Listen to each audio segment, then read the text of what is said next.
Hi guys, how's it going?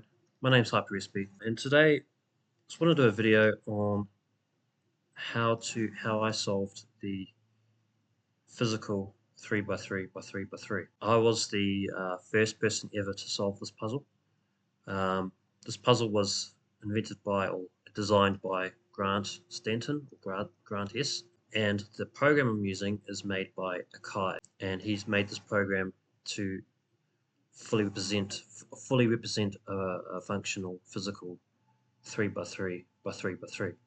So this is going to be sort of a tutorial. Probably will just give you tips on how to solve it really, and like how to sort of go about how to solve it. So this is my solution to this puzzle. May I add, for beginners, this puzzle I wouldn't recommend straight off the bat, because this puzzle is very, from a solving point of view, the virtual version like you see on MC4D or on Hyperspeed Cube or whatever you use, or Magic Puzzle Ultimate. And this puzzle is not like, well, it is like the puzzle, but it works differently because it's more restricted.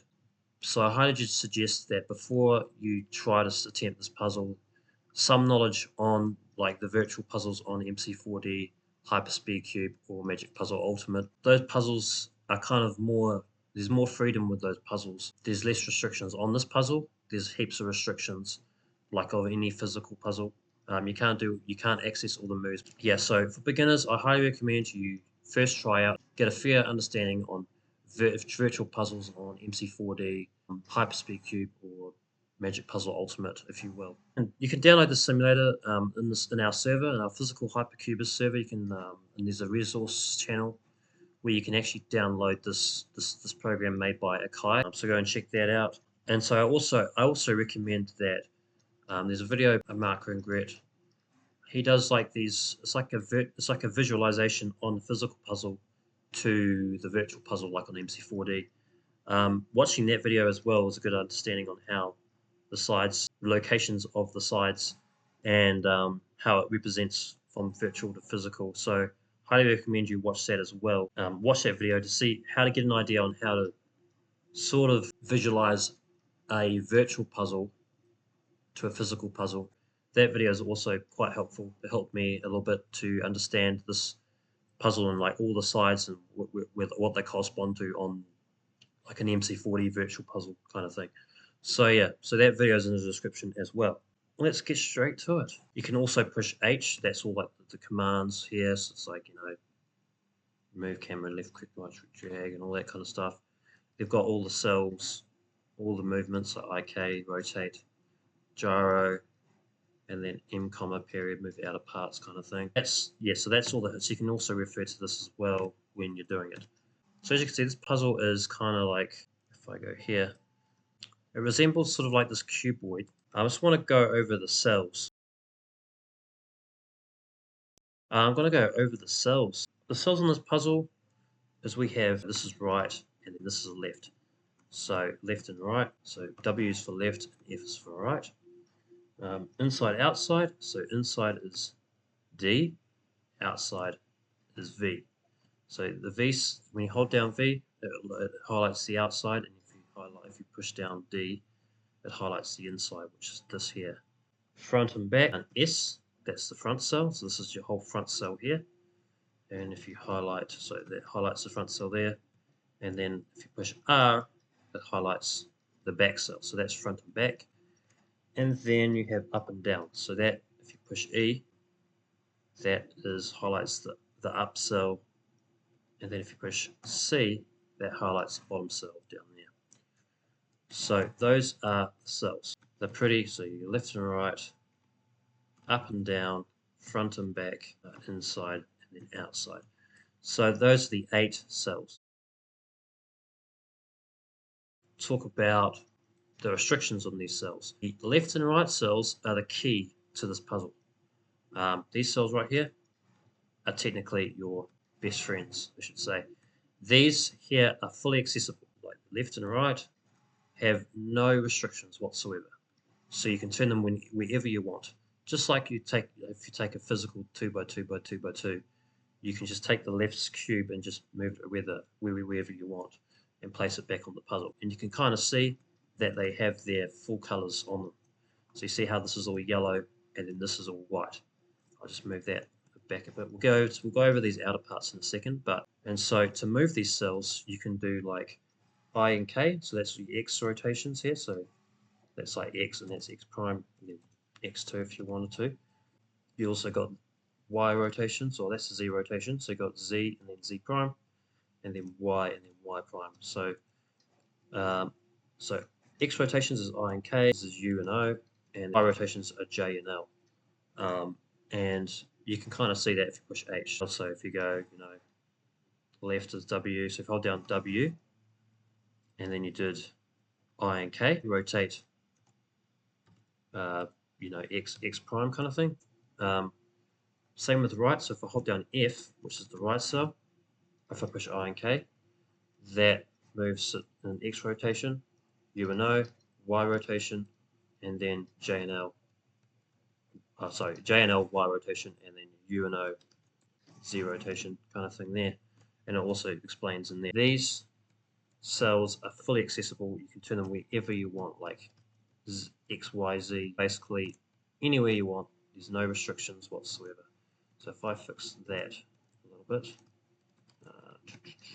Right, so that is the front and this left and right cells, and they're fully accessible.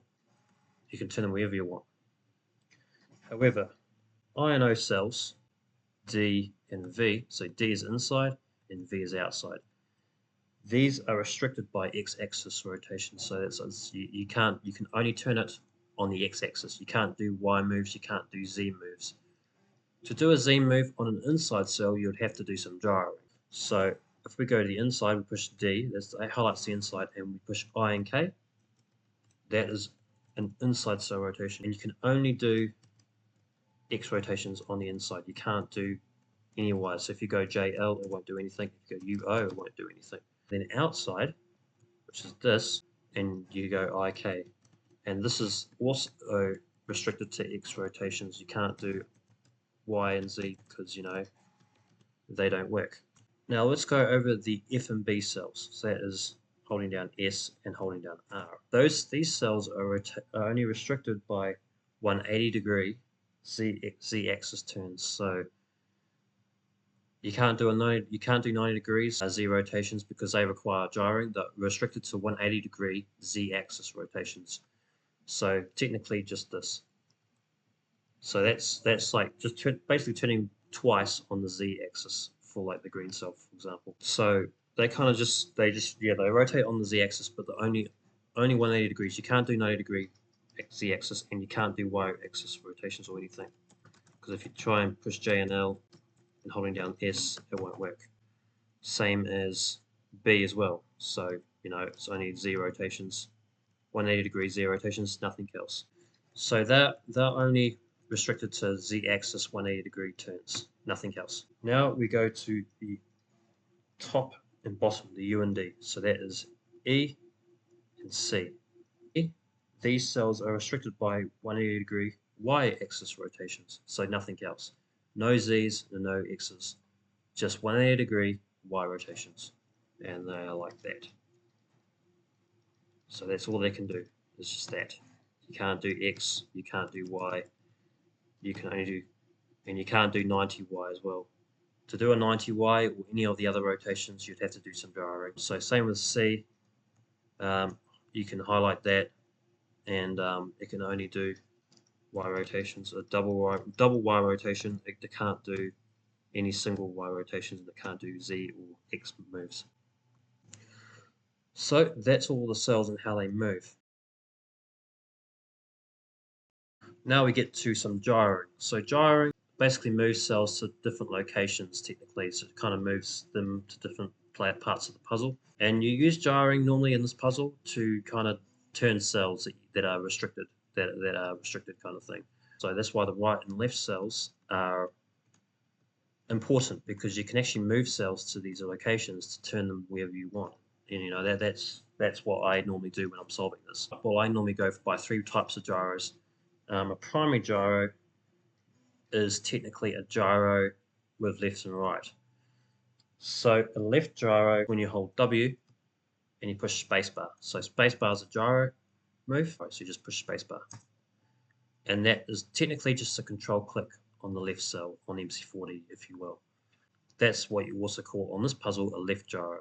And a right gyro is when you hold down F, which highlights the right cell, and you push spacebar to do the gyro, and that moves that back. So that's the right gyro. So right gyros are that, and left gyros are that. So those are the primary gyros. Now, secondary gyros, these are secondary. I call them secondary gyros because it's like the secondary axis. So these are the y-axis gyros. So these move it. These technically move the puzzle four-dimensionally along the y-axis. So if you hold down S, you push spacebar, you can see that there's technically control clicking on the front cell, and it will go into the inside, and that's exactly what it does. And you push spacebar, and that is a front gyro. Back gyros is when you hold down R, it highlights the back, and you push spacebar, and that is a back gyro. And that's essentially if you control click on the back cell on MC40. Tertiary gyros are technically top and bottom. So tertiary gyros is going along the z-axis. So if you hold down E and push spacebar, that is a upper gyro. So that's an up gyro. See how the purple that's on here has gone to the inside. And a down gyro is the same thing. You hold down C, you push spacebar, and it moves whatever's on the bottom, which is pink, to the inside. That, and you can see the pink cells on the inside. So that is all the gyros. Alright, so I'm going to go over the notation for this puzzle. Now, notation is probably going to be helpful for like using elgs later on and all that kind of stuff. Talking about before about the key binds and all that. You can also push spacebar and that will just stack that end cap from left to right. That moves essentially just moving it to a different spot. It doesn't really affect any scrambled states. It's just like a different view in a way. You look at my, I guess, physical 2 to the 4 video with the hashtag notation. It's similar to that, left and right. It's similar to that. So, you know, you got LX, and then LX prime is that, and LX2 is literally just that. LY is that, and LY prime is that, and LY2 is that.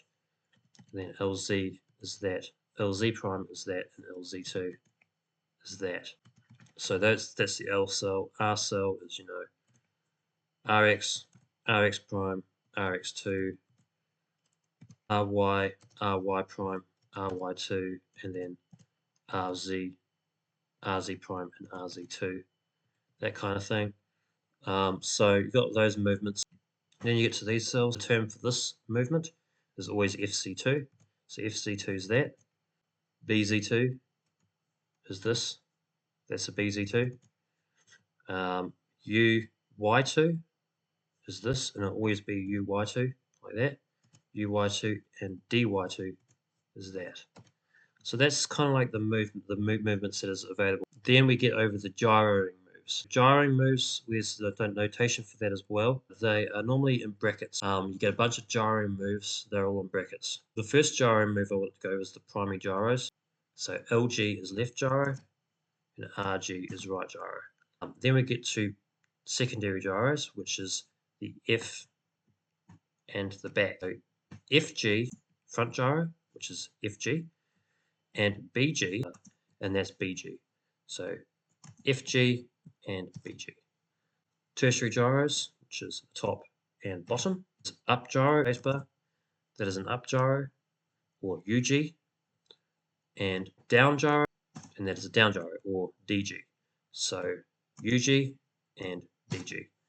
And that is the gyro. So normally notated as UG, FG, BG, RG, LG, all that kind of stuff. So that's sort of like how to read notation on this. So pieces on this puzzle, or hypercubies on this puzzle.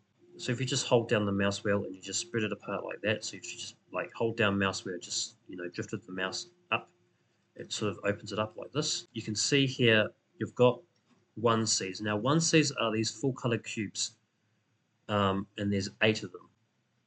Basically, they're the foundation of the cell sides. So it's like your centerpiece on a Rubik's Cube. It will not change.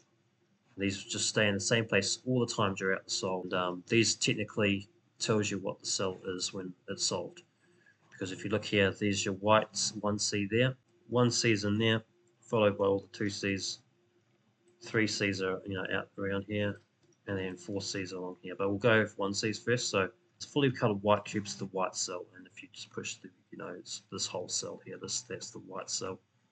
And it can rotate whatever way you want. Then your inside cell in this case is red because it's on the inside, and then your left cell is yellow, because that's yellow.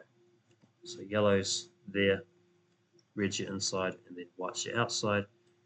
Outside cell is your orange, because if you hold down V, that's your outside 1C there. So your outside is also this side as well. So it's kind of weird, but it's basically your outside cell is this 1C here, and that's connected. That's also connected to that as well.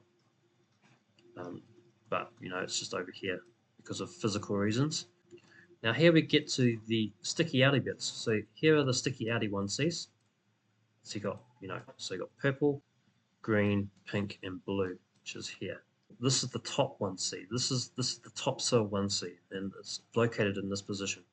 So all colors that are here should also be purple because of this here. And this is stuck on the top because just the way it's projected, because there's nowhere else to put. If you didn't have that there, then there'll be nowhere else to put the top cell 1C, and it needs to go there. So if you split that apart, it's the sticky outy bit here, that's the top cell 1C. This 1C here, this is the front 1C, which is green. And you can see it's the sticky outy bit that's here. And that's the front cell 1C, which is green. And then you've got the back cell 1C, which is blue.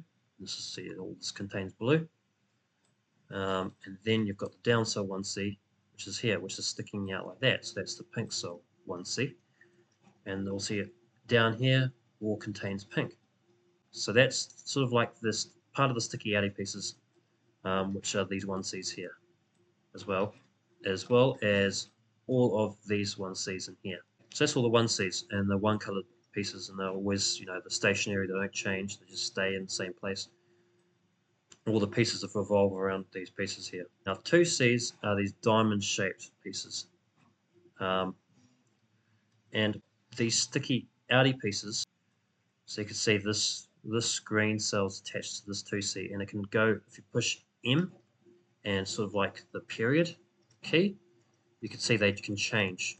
So they can go along these 4 2Cs here. So these 4 2Cs are the locations for this sticky outy pair to go over.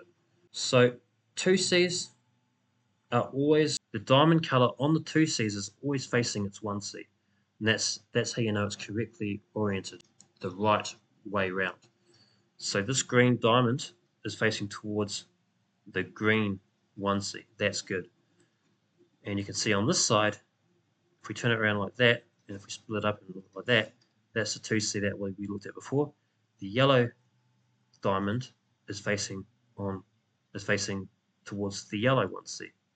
So that is a correctly oriented 2C. Same thing here. If you look at this 2C, this is also connected to this, because you can see the green here is facing towards this. It's just not on top. But if you did like a period, that will go to there, and that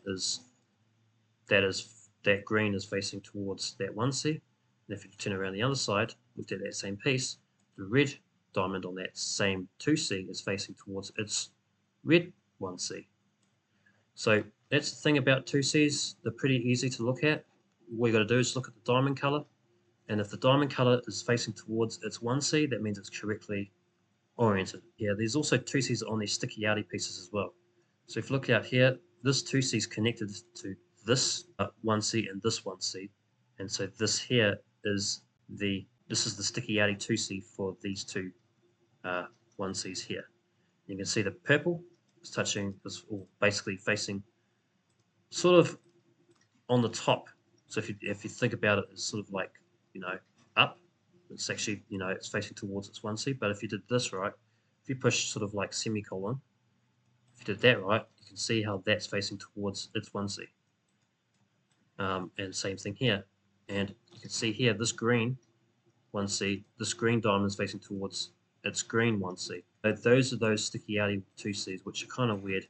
Same for this one, and this one. So they are these 2Cs here. So now 3Cs. Now 3Cs are these X pieces right here. So you can see they're like these sort of X pieces. They've got this X on them. And they're the 3Cs. And you can kind of see they've got 3 band of colors. So they've got this color, then you've got this color, and then you've got this color. And that's 3 colors. So it's a 3-colored piece. The orientation of 3Cs, we're actually going to do it when we're solving. We're not going to focus on them just now for the orientation, but I can give you some tips on orientation. And we're basically going to be focusing on orientation or getting the 3Cs right when we're solving. But I'll give you a little tip now on what they look like when they're oriented. We're going to look at this 3C right here. So this is the white, green, and red. So this is white, green, and red. So the way we're going to look at which is going to be a correct 3C, this is the kind of yellow 1C here. So whatever this color is goes up and down. Whatever this color is going this way. And this color, which is red, is always going this way. So that's kind of the correct orientation for 3Cs. Now, you might be thinking, but what about these ones? Well, simply, these are actually the same thing. But the way I focus on putting 3Cs in is I only focus on this one or this one, just to get the orientation right. Because essentially, if you move this piece, the gyro here, which will bring this down to here, right? You can see now that's there. You look at these 3 colors, right? It's the same thing. So you see, like here, you've got yellow, always going around like that. Then you've got the green going up and down, and then you've got the purple going this way. And that's what I do. And if you get that right, when you've got that technique and putting them in like what I'm showing you, that means you'll be able to get all the 3Cs right no matter what. And we'll definitely go over it when we're solving. And especially when you're doing orient last cell, which is orienting the last cell with the 3Cs. The way you find out when they're oriented, we just focus on this color. So if the cell color is white, and if let's say we're doing white for orient last cell, we notice that the white on this piece is always going that way. So that means it's correctly oriented. But when we're orienting, of course, we don't focus on those 2 colors. We just focus on the direction of this white. Like I said, don't worry about these. I know these go up and down, but when you turn it like this, in that spot, they're in that position, which is that ring, which I mentioned earlier. So that's sort of how 3Cs work, and you'll get an idea. Don't freak out too much. You'll get an idea of how we're going to place them and when we're solving, because honestly, it's not too bad. Because once you get that rule down with, yellow going this way, green going up and down, and orange going this way, then you kind of sort of get, you'll always get these 3Cs right no matter what. No matter if they're going up and down like that, because that's just a different angle that you're looking at. So yeah, like I said, I focus on putting the 3C orientation either in this spot or in this spot. Like here, so white, orange, and green. This is white, orange, and green. So this color, like I said, or this cell color is always going like that, like we did with that. So always going around like that. Now this color, like I said, which is green, is going up and down. And the inside color is going like that. So it's exactly the same thing, it's just on this side.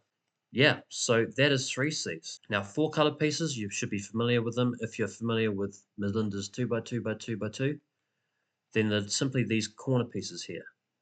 And there's 16 of them. So basically these triangular pieces here. And they're the 4Cs, and they contain 4 colors. And if you take out all the 3Cs, all the 2Cs, and all the 1Cs, you end up with a 2 to the 4 with just the 4Cs, which is similar to Melinda's 2x2x2x2 puzzle, physical puzzle. The orientation of these 4Cs, it's the way I do it is, so, this outer color is this cell color here. This outer color is white. this color here is green, so that means this color must be green. This color here is pink, so that's pink. The red color, which is here, it's actually over there. That's red, and that's there. Like, so it's that color, that color, that color, and then that color, which is the orientation for that 4C. And normally you're doing it's this sort of weird way when you're solving 4Cs, and you'll probably get this with the solving perspective of things. When you're placing 4Cs in, it's a little different because when you have to sort of do a gyro to bring them in. When you're doing a gyro, right, these can change to a different sort of axes, if you will. So if I do that, right, you see how that's sort of changed around. So you see how that yellow's there now, but if I gyro, the orange is on the outside. So it's a matter of just kind of when you're inserting, well, especially the 3C 4C pair, which I'll get to later on in the series. There's a way I do that and how I sort of place these in properly. Because sometimes if you don't do it right, you can get the wrong color on the outside, and if you RKT it in, blah blah blah blah blah blah blah, then you can get it wrong. But don't freak out just yet. That's just later on in the video. You'll probably get an understanding when we do it. Yeah, so that is it. So yeah, that's all the pieces for this puzzle.